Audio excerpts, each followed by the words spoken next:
Hello दोस्तों, स्वागत है आप लोगों का मेंटोरा जेई चैनल पर।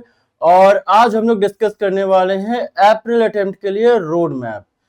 कई लोग होंगे जिनकी जनवरी अटेम्प्ट उतनी अच्छी नहीं गई होंगी या फिर अच्छी गई भी होगी तो वो और अपनी रैंक को बूस्ट करना चाहते हैं।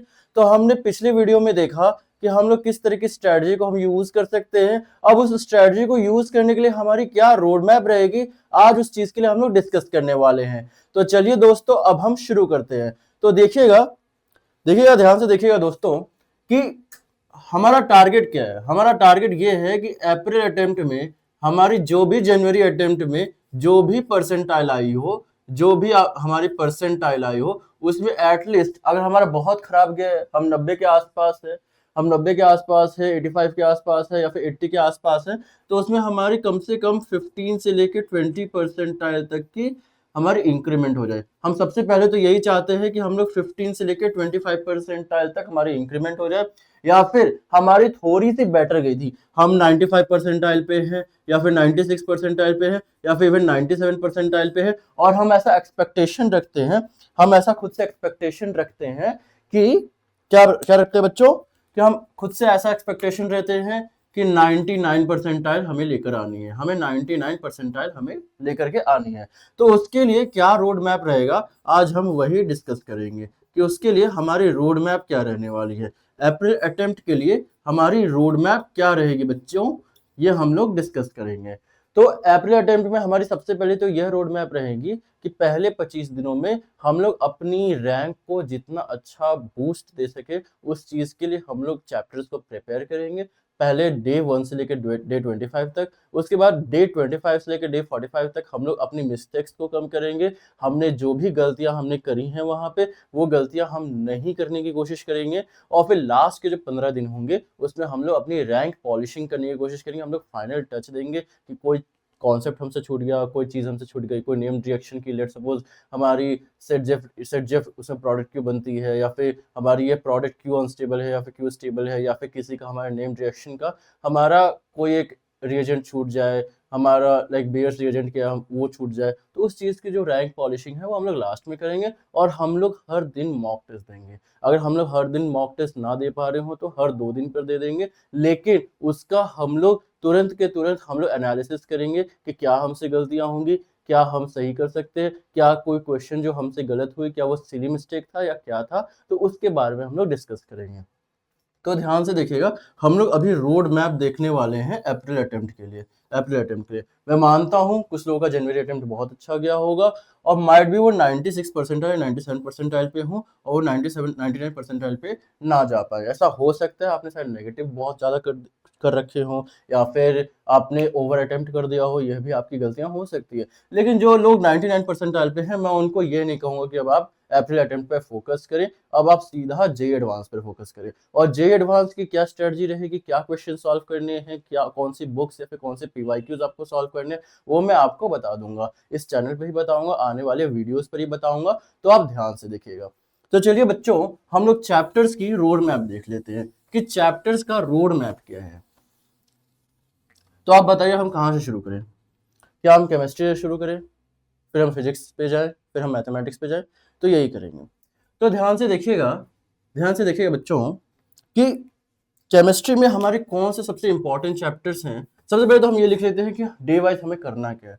तो पहला तो हमारा डे 1 से लेकर 25 तक हम क्या करें, फिर डे 25 से लेकर 45 के बीच में हम लोग क्या करें, और फिर डे 45 से लेकर हम लोग 60 के बीच में हम लोग क्या करें, ये हम क्या कर सकते हैं उसके बारे में हम लोग डिस्कस करेंगे।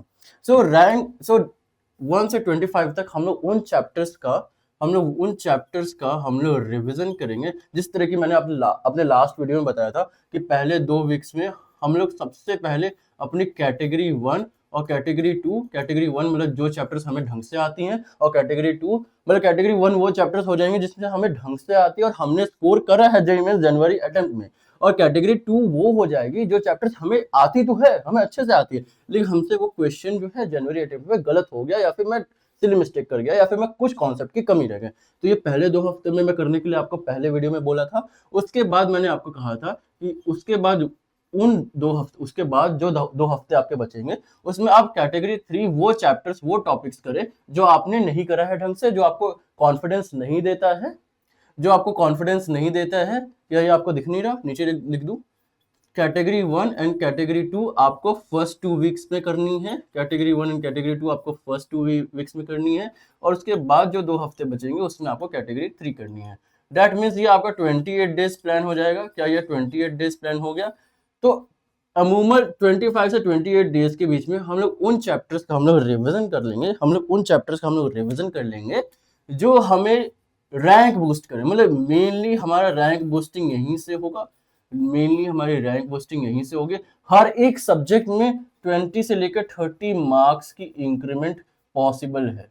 20 से लेकर 30 मार्क्स तक की इंक्रीमेंट पॉसिबल है, और हमारे पास 3 सब्जेक्ट है। दैट मीन्स अगर हम 20 से लेकर 30 ले लें, इसका हम एवरेज ले लें, दैट मीन्स हम लोग 75 मार्क्स तो हम लोग इससे इंक्रीमेंट कर सकते हैं। और अगर आप ज़्यादा मेहनत करो तो आप 100 मार्क्स तक आप इंक्रीमेंट कर सकते हो।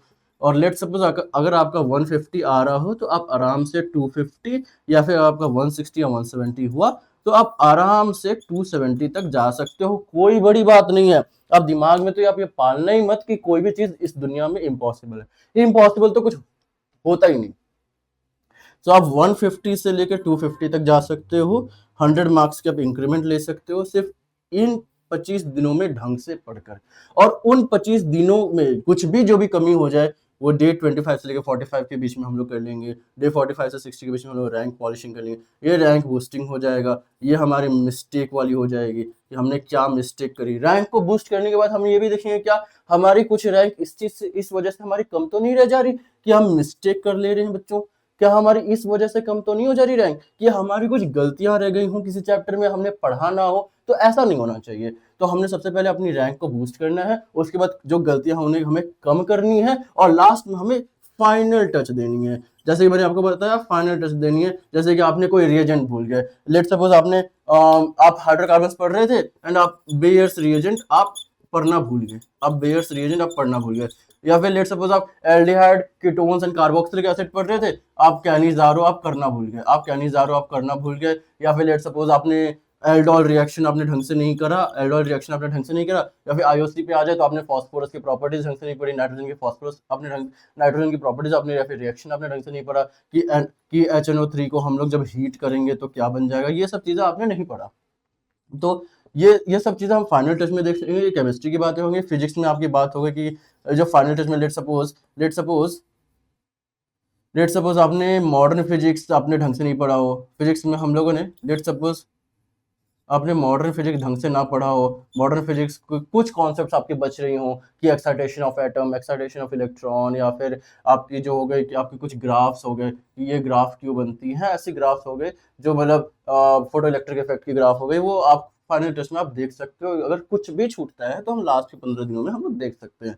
तो सबसे पहले रैंक बूस्टिंग, उसके बाद मिस्टेक को हम लोग कम करना है, फिर उसके बाद फाइनल टच। तो यह हमारी स्ट्रैटेजी रहेगी, हमारी ये रोड मैप रहेगी। अब देख लेते हैं हमें चैप्टर्स किस तरीके से पढ़ना है।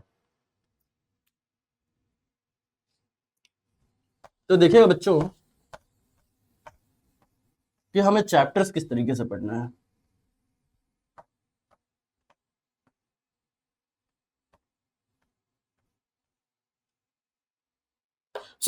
सबसे पहले हम लोग चैप्टर्स की बात कर लेते हैं कि चैप्टर्स हमारी ऐसी कौन सी चैप्टर्स है जो रैंक बूस्टिंग बहुत करती हैं। तो मैं सबसे पहले यहाँ पे मैथ्स लिख देता हूँ कि मैथ्स में ऐसे कौन से चैप्टर्स हैं।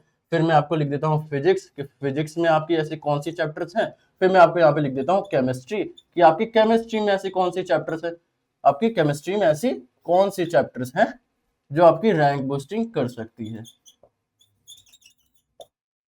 तो मैं इन सब चैप्टर्स के बारे में आपको बताऊंगा। सब में मैं आपको बता दूंगा कि 6-7 ऐसे चैप्टर्स हैं जो आपकी रैंक बूस्ट बहुत ज्यादा करती है। सबसे पहले मैथमेटिक्स में आपको आ जाता है मैट्रिसेस एंड डिटरमिनेंट्स। ये आपको करके जाना है, इससे आपकी रैंक बूस्टिंग बहुत ज्यादा होगी। और ये इकलौता ऐसा चैप्टर है जो आपकी बहुत रैंक बूस्टिंग कर सकता है। इससे इकलौता तो नहीं है, इससे 2 सवाल आ जाते हैं कहीं ना कहीं। फिर इसके बाद आपको वेक्टर्स एंड 3D, इससे भी आपके 3 से 4 सवाल आने के चांसेस होते हैं। ये आप कर लीजिए। शायद आपने ये ना करके गए हो। हाँ, ये लेंदी तो होते हैं लेकिन इससे क्वेश्चन जरूर आते हैं। फिर आप क्या कर सकते हो, आप स्ट्रेट लाइन कर सकते हो, आप स्ट्रेट लाइंस कर सकते हो, आप स्ट्रेट लाइंस कर सकते हो एंड सर्कल्स कर सकते हो, स्ट्रेट लाइंस एंड सर्कल्स कर सकते हो। इससे भी 3 से 4 सवाल आने के बहुत ज़्यादा चांसेस होते हैं। फिर आप क्या कर सकते हो, कोनिक सेक्शंस कर सकते हो। कोनिक सेक्शन से भी सवाल बहुत आता है, कोनिक सेक्शन से भी सवाल बहुत आता है। तो ये आपका फ्लो रहेगा।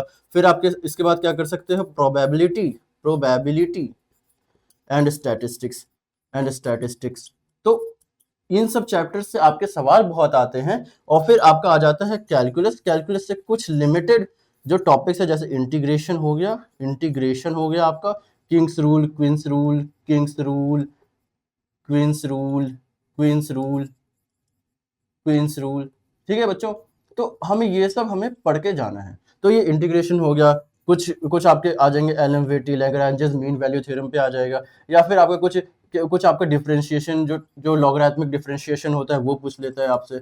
तो ये आपको ध्यान में रखना है कि ये सारे चैप्टर्स हैं जो इंपॉर्टेंट है, जो आपके बहुत ज़्यादा नंबर बढ़ा देते हैं।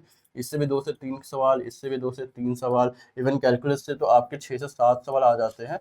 तो ये आपका कहीं ना कहीं मोटा मोटी आपका ये चैप्टर्स हैं जो आपको बहुत फोकस करना है। अगर आपने ये नहीं करा हो तो इनसे सवाल आ सकते हैं। आप इसमें एक और चीज जोड़ लीजिएगा, दैट इज कॉम्प्लेक्स नंबर्स। आप इसमें एक और चीज जोड़ सकते हो, दैट इज कॉम्प्लेक्स नंबर। यहाँ पे लिख दे बच्चों, यहाँ पे लिख दूं मैं, कॉम्प्लेक्स नंबर। तो कॉम्प्लेक्स नंबर भी आपका एक ऐसा चैप्टर जिसके दो दो सवाल तो आने के चांसेस होते हैं।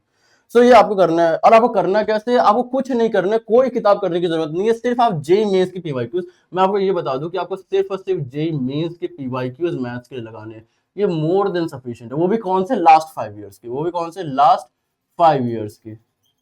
तो ये मोर देन सफिशिएंट है। ठीक है, तो ये तो हो गई बात बच्चों आपकी मैथ्स की। तो ये आपकी बात हो गई मैथ्स की कि मैथ्स में आपको क्या करना है। सो फिर अब हम देखेंगे फिजिक्स में क्या करना है। ये तो बात हो गई मैथ्स की। अब हम देखते हैं कि फिजिक्स में क्या करना है। तो पहले आप इसका स्क्रीनशॉट लीजिए कि आप मैथ्स पे सबसे पहले क्या फोकस करें। आप मैथ्स में सबसे पहले क्या फोकस करें। अच्छा, एक चीज और छूट गया, ट्रिग्नोमेट्री। मैथ्स में आपका एक और इंपॉर्टेंट चीज है, trigonometry, inverse trigonometry, trigonometry and inverse trigonometry and inverse trigonometric function. इससे भी सवाल आ जाते हैं, 2 से 3 आने के चांसेस होते हैं इससे सवाल। और जेई मेंस में तो ट्रिग्नोमेट्री बहुत इंपॉर्टेंट, जेई एडवांस में तो भले ही ना पूछे, किसी और चीज में पूछ ले, लेकिन जेई मेंस में तो ट्रिग्नोमेट्री के सवाल आते ही आते हैं। और फिर कुछ चीजें आपके मतलब सेट्स, रिलेशंस एंड फंक्शन से आ जाता है, सेट, रिलेशंस एंड फंक्शन से आपका आ जाता है। ये मैं इसलिए यहाँ पे जोड़ दे रहा हूँ, मैं सेट्स, रिलेशन, फंक्शंस इसलिए यहाँ पे जोड़ दे रहा हूँ क्योंकि इजी चैप्टर है। ये क्या है, इजी चैप्टर, इससे इजी सवाल आते हैं। आप चाहो तो इसका स्क्रीनशॉट ले लो कि आपको मैथ्स में क्या करना है। आप चाहो तो इसका स्क्रीनशॉट ले लो, जो आपको पहले 2 हफ्तों में करना है। आपको इन सब चीजों को पहले 2 हफ्तों में करना है। इसका स्क्रीनशॉट ले लो। आप क्या, आपने इसका स्क्रीनशॉट ले लिया बच्चों? ठीक है, तो चलिए हम आगे बढ़ते हैं और देखते हैं कि अब हमें फिजिक्स में क्या करना है। तो आपने इसका स्क्रीनशॉट ले ही लिया होगा। अब मैं आगे बढ़ता हूँ। तो अब हमें देखना है कि फिजिक्स में हमें क्या करना है। सो देखिएगा, ध्यान से देखिएगा बच्चों, कि हमें फिजिक्स में क्या करना है। कि फिजिक्स में हमें पहले 2 हफ्तों में ऐसे कौन से चैप्टर्स करने हैं जो हमारे रैंक को बूस्ट करेगी। हमें यह तो पता, मैंने आपको यह तो बताया था कि पहले 2 हफ्तों में आपको वो चैप्टर्स पढ़ने जो आपकी कॉन्फिडेंस इंक्रीज करे, लेकिन उसके साथ साथ कॉन्फिडेंस इंक्रीज होना चाहिए। लेकिन आपको सब कुछ रिवाइज नहीं करना है। आपको हमेशा वही चीज नहीं पढ़ना है जो आपको ये रियलाइज करके यार मुझे तो ये सब आता है लेकिन बाकी चीजें नहीं आती, तो मैं ये सब पढ़ लेता हूँ और फिर आपके लेकिन नंबर वही रह जाएंगे। तो आपको कॉन्फिडेंस अगर गिरा हुआ है तब आप जाके सारे के सारे चैप्टर्स वो पढ़ो जो पहले 2 हफ्तों में जो आपको आती हैं। लेकिन अगर आपका कॉन्फिडेंस ठीक ठाक है, आप मैनेज कर सकते हो, प्रेशर को मैनेज कर सकते हो, स्ट्रेस को मैनेज कर सकते हो, तो आप उन चैप्टर्स को पढ़ो जो आपको आपके एक्चुअल में रैंक बूस्टिंग करे। तो मैं आपको ये बता दूं कि रैंक बूस्टिंग फिजिक्स कैसे होगी। आपके फिजिक्स में ऐसे कौन से चैप्टर्स हैं जो आपकी बहुत ज्यादा रैंक बूस्टिंग कर सकती है। तो सबसे पहला जो चैप्टर आपके दिमाग में आ रहा है, आप सही समझ रहे हो, that is modern physics. That is modern physics. तो मॉडर्न फिजिक्स से तो आपके बहुत सवाल आते हैं, आपके भर भर के मॉडर्न फिजिक्स सवाल। और ये काफी इजी भी है, ये काफी इजी भी है। इससे मतलब किसी किसी अटेम्प्ट में देखिए 5 सवाल तक आ जाते हैं। 3 सवाल तो आएंगे ही आएंगे, 5 सवाल तक आ जाते हैं। फिर आप क्या कर सकते हो, जो आपकी इजी है, current and electricity. Current and electricity जो आपकी इजी चैप्टर्स में आ सकता है, करंट एंड इलेक्ट्रिसिटी। और इससे भी 2 सवाल आ जाते हैं। और इसी के साथ आप जोड़ सकते हो कैपेसिटेंस। इसी के साथ आप जोड़ सकते हो, क्या जोड़ सकते हो बच्चों, तो आप कैपेसिटेंस जोड़ सकते हो, जिससे एक सवाल आ जाता है। ये दोनों मिला के 3 सवाल तो आपके आ ही जाएंगे। फिर उसके बाद आप क्या पढ़ सकते हो बच्चों, तो उसके बाद आप थर्मोडायनेमिक्स एंड एंड क्या, थर्मोडायनेमिक्स एंड क्या, heat related subjects, heat transfer, thermodynamics and heat transfer. So ये जो चैप्टर है इससे आपके 3 से 4 सवाल आने के चांसेस होते हैं। एंड इसमें आप प्रॉपर्टीज ऑफ गैसेस या फिर kinetic theory of gas, that is KTG भी आप जोड़ लीजिए। तो ये एक ऐसा चैप्टर है thermodynamics, heat transfer and KTG, जिससे आपके 3 से 4 सवाल आ सकते हैं। फिर आपके क्या आ जाते हैं, waves optics, wave optics, waves optics and wave optics and wave optics and wave optics. क्या है, ये वेव है, ये ऑप्टिक्स है जिसमें आपका रिफ्लेक्शन, रिफ्रैक्शन, ये सब चीजें आती हैं। वेव ऑप्टिक्स जिसमें आपका ये आ जाता है, एक्सपेरिमेंट्स आते हैं, यंग्स मॉडुलस एक्सपेरिमेंट आ जाता है, जिसमें आपके ये आपके स्लिट ये डबल स्लिट एक्सपेरिमेंट आ जाता है, जिसमें आपके स्लिट्स दे रखे होते हैं। इससे सवाल जरूर आ जाते हैं, जिसमें यहाँ पे डार्कनेस बन रहा है, यहाँ पे लाइट बन रहा है। तो ये वेव ऑप्टिक्स से ये वाली पार्ट तो आ जाती है। तो आप वेव ऑप्टिक्स कर सकते हो, आप ऑप्टिक्स कर सकते हो, वेव्स कर सकते हो, ये चीज हो गई। और जो इसी के साथ आप साउंड वेव्स भी जोड़ दो, सारी एक ही कॉन्सेप्ट है, इसी के साथ आप साउंड वेव्स जोड़ दो। तो ये सारे जो चैप्टर्स हैं जो आपके बहुत ज्यादा नंबर बढ़ाते हैं और काफी इंपॉर्टेंट है। और एक आप देख सकते हो मैकेनिक्स, मैकेनिक्स अमूमन बच्चों का बहुत अच्छा होता है, मैकेनिक्स सभी बच्चों का बहुत अच्छा होता है। एक बार आप इसे रिवाइज कर लेना, आप इसकी मैकेनिक्स आपका रैंक बूस्ट जरूर करेगा। तो ये आपके जो 5 चैप्टर्स हैं इससे आप कहीं ना कहीं 30+ मार्क्स इंक्रीमेंट कर सकते हो। मॉडर्न फिजिक्स हो गया, करंट इलेक्ट्रिसिटी कैपेसिटेंस हो गया, thermodynamics and heat transfer and KTG हो गया, wave optics, waves and optics, wave optics and sound waves हो गया। तो ये एक इंपॉर्टेंट चीज है। और फिर मैकेनिक्स हो गया, मैकेनिक्स पार्ट 1 एंड पार्ट 2 अमूमन लोगों का बहुत अच्छा होता है। इसमें एक इंपॉर्टेंट चीज है, that is related body dynamics, rotational motion. तो रोटेशनल मोशन पहले पहले के टाइम पे, जब 4-5 साल पहले की बात थी, तब डिफिकल्ट क्वेश्चन आते थे। लेकिन अब रोटेशनल मोशन से डिफिकल्ट क्वेश्चन नहीं आते, अब फॉर्मूला बेस्ड क्वेश्चन आते हैं। मतलब ऐसे क्वेश्चन आ जाते हैं आपके कि ये एक स्लैंट है, ये एंगल थीटा पे है, यहाँ पे एक ऑब्जेक्ट है, let's suppose this solid cylinder हो सकता है, या फिर रिंग हो सकता है, या फिर हॉलो सिलेंडर हो सकता है, और ये नीचे जा रहा है। तो इसकी मतलब टोटल क्या कहते हैं, वेलोसिटी क्या हो सकती है, एंगुलर वेलोसिटी क्या हो सकती है, इसकी एंगुलर मोमेंटम क्या हो सकती है, यह कैलकुलेट करने के लिए आपको बोल सकता है। इसकी फ्रिक्शन की फोर्स क्या लग रही है, ये आपको कैलकुलेट करने के लिए आपको पूछ सकता है। या आपको यहाँ पे म्यू की वैल्यू दे देगा और बस ये। तो ये पर्टिकुलर क्वेश्चन है जो आता ही आता है, एक इंपॉर्टेंट क्वेश्चन है और काफी स्टैंडर्ड क्वेश्चन है जो आपसे पूछा जाता है।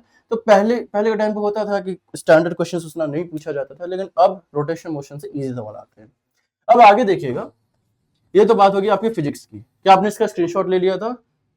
एक बार आप पीछे जाके इसका स्क्रीनशॉट भी ले लीजिएगा। सो आगे बढ़ते हैं।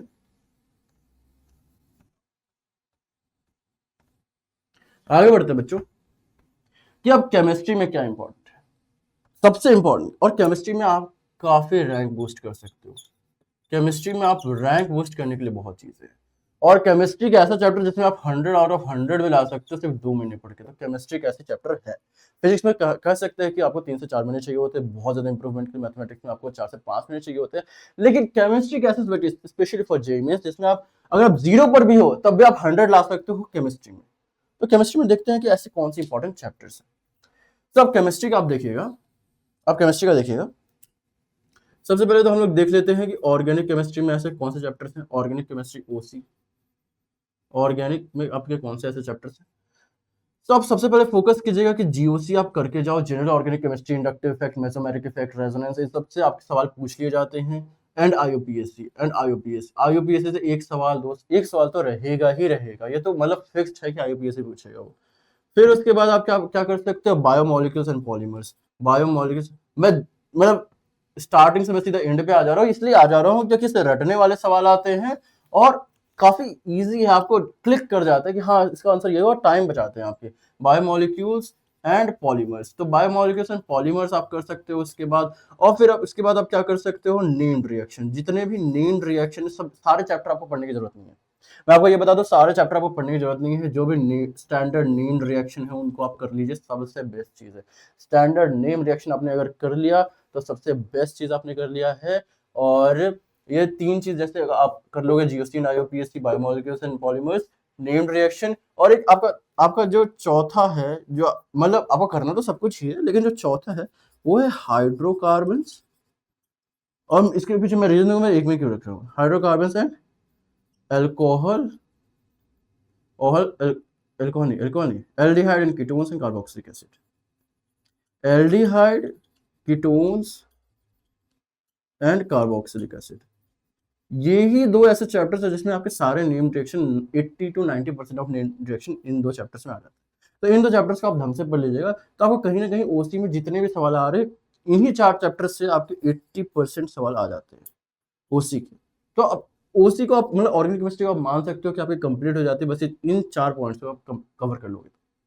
आप इसका स्क्रीनशॉट ले लो, फिर मैं आपको बताता हूँ कि आपको इनऑर्गेनिक केमिस्ट्री में ऐसा क्या स्पेशल करना है।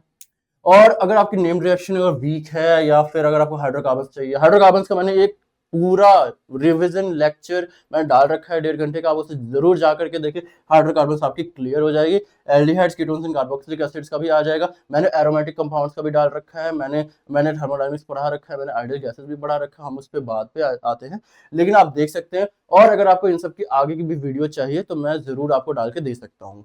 तो अब आगे बढ़ते हैं, अब देखते हैं कि आईओसी में आप क्या कर सकते हो। तो इनऑर्गेनिक केमिस्ट्री में हम क्या कर सकते हैं। तो इनऑर्गेनिक केमिस्ट्री में आईओसी, इनऑर्गेनिक केमिस्ट्री में, इनऑर्गेनिक में हम लोग क्या कर सकते हैं।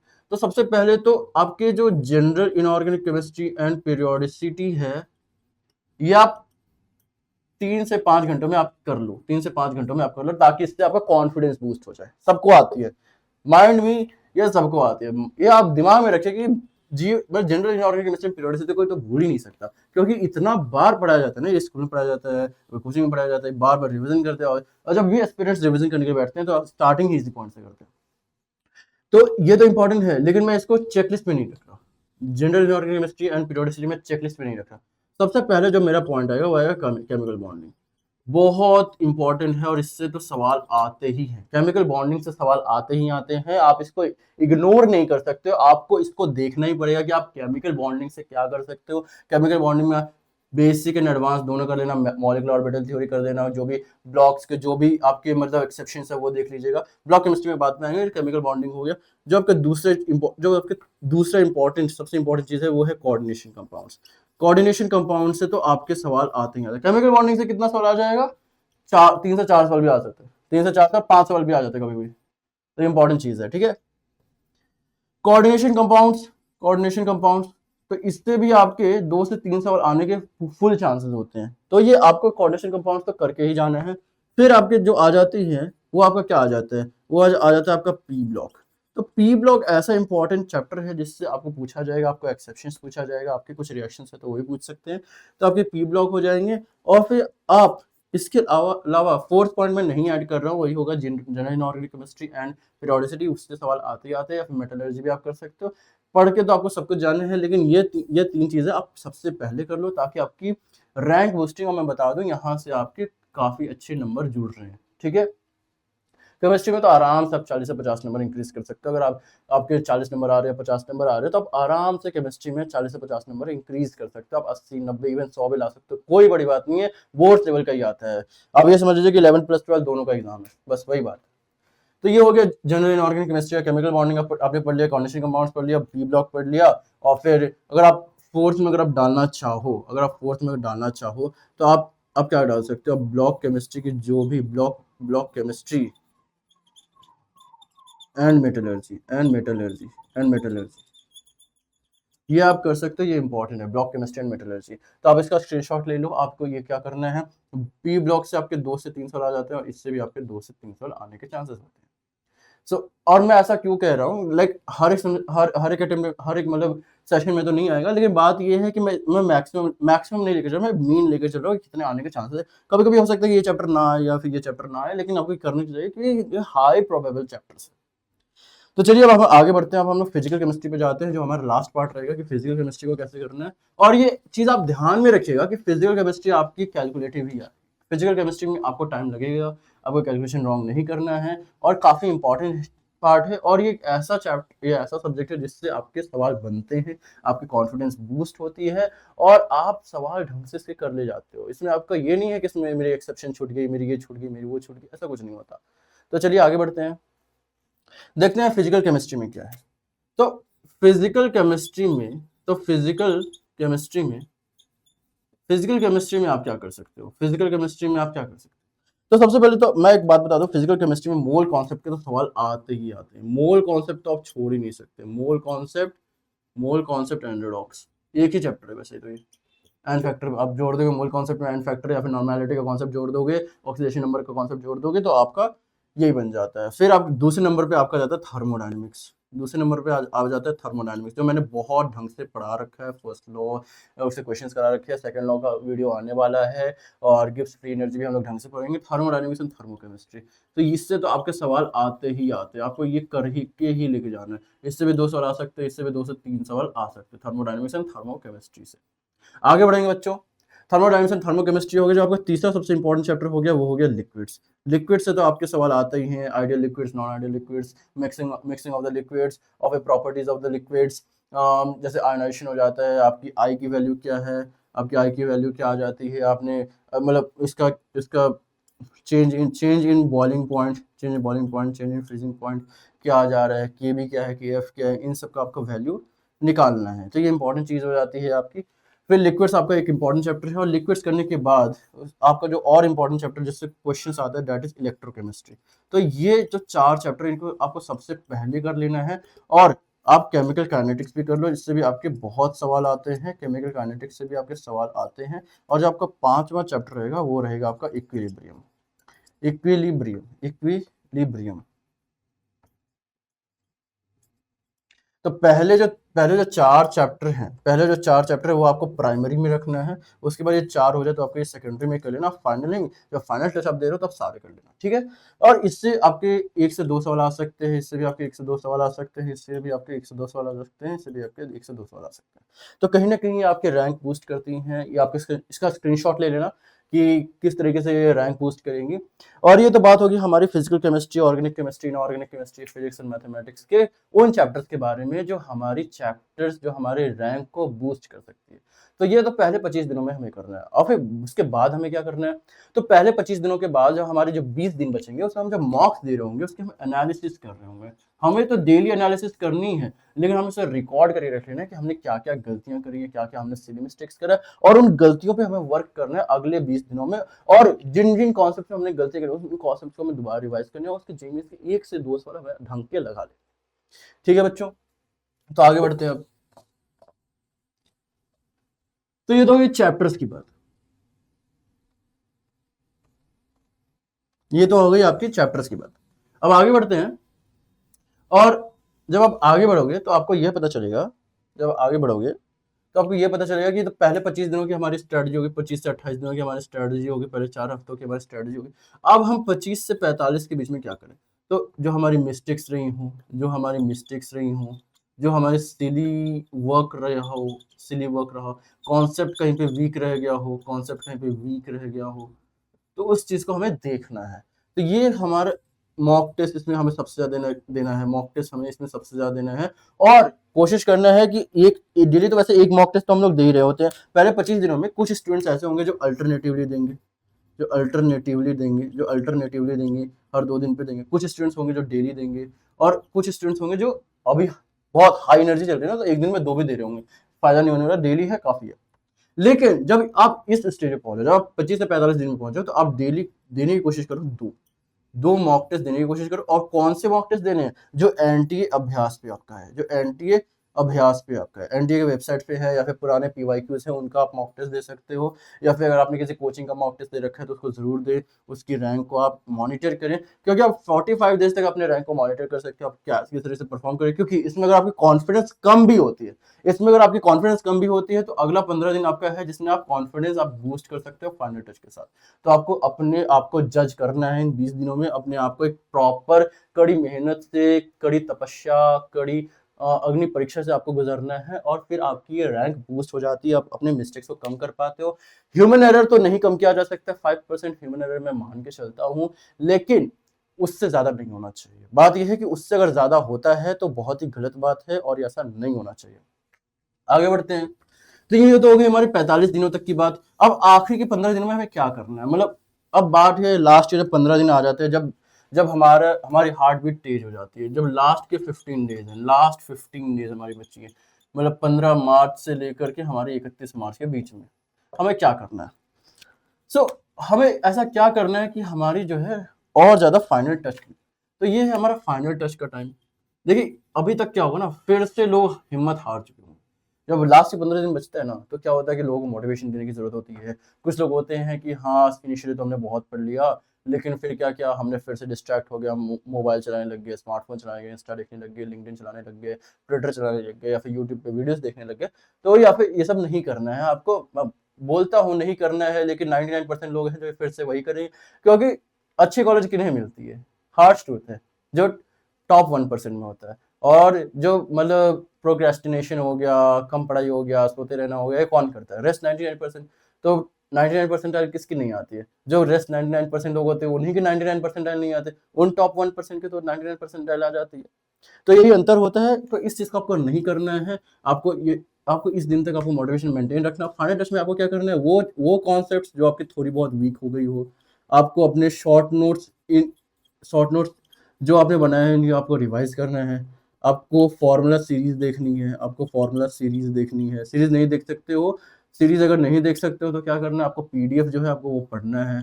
आपको पीडीएफ पढ़ना है। आपको इसमें क्या करना है, आपके जो जो हार्ड क्वेश्चंस थे, जो आपको कुछ क्वेश्चन जो आपको नहीं समझ में आए थे, वो आप इसमें सॉल्व करने की कोशिश कीजिए। कुछ चीज़ें जो हैं, जो पढ़ते-पढ़ते आपके छूट गई थी, जो मतलब आपने लीव कर दी थी कि हम बाद में कर लेंगे, तो आपको फाइनल टच में करना है। फाइनल टच मतलब फाइनल टच, इसके बाद तो आप कुछ नहीं करना है। फिर आपका डी डे आ जाएगा, और डी डे की हम लोग स्ट्रैटेजी बाद में बताएँगे। पहले तो आप ये 2 महीने में आप ये काम कीजिए और फिर इस स्ट्रैटेजी को ढंग से अपनाइए। और मैं कह रहा हूँ, ये काफ़ी वेल नोन स्ट्रैटेजी है, कई लोगों ने इसे करा है, कमबैक के लिए करा है। एंड कई लोग, मैं बार-बार बोलते आया हूँ, 80 परसेंटाइल आए हो, 70 परसेंटाइल आए हो, 95, 96, 97 या 98, इवन 99 लाना भी कोई बड़ी बात नहीं है। लोग लेकर के आए हैं, आप भी ला सकते हो। आप अपने 100 मार्क्स इंक्रीज़ कर सकते हो। हर सब्जेक्ट में आप 30 से 35 मार्क्स इंक्रीज़ करोगे, तो आपकी ओवरऑल 100 मार्क्स इंक्रीज़ हो जाएगी। और अगर आपकी इस अटेम्प्ट में 140 या 120 या 130 आ रही है, तो आप अगले अटेम्प्ट में 220, 230 या 240 एक्सपेक्ट कर सकते हो। तो फिर अब मिलेंगे अगले वीडियो में, और तब तक के लिए मैं आपसे विदा लेना चाहूँगा। और आप ज़रूर आइएगा अगले वीडियो में, देखने के लिए ज़रूर आइएगा। मैं ऐसी स्ट्रैटेजीज़, मोटिवेशन, रोड मैप्स बनाते रहता हूँ, आप लोगों को ज़रूर बताता हूँ, जो इनसाइट देता हूँ। और तब तक के लिए आप इस चैनल को कर लीजिए सब्सक्राइब, लाइक एंड शेयर, और उन लोगों के साथ तो ज़रूर शेयर कीजिएगा जिन्हें इस चीज़ की बहुत ज़्यादा ज़रूरत है। और मिलेंगे अगले वीडियो में, तब तक के लिए bye bye, tata, good night, good morning, good afternoon, जब भी आप ये वीडियो देख रहे हो। और थैंक यू। मिलेंगे अब अगले वीडियो में।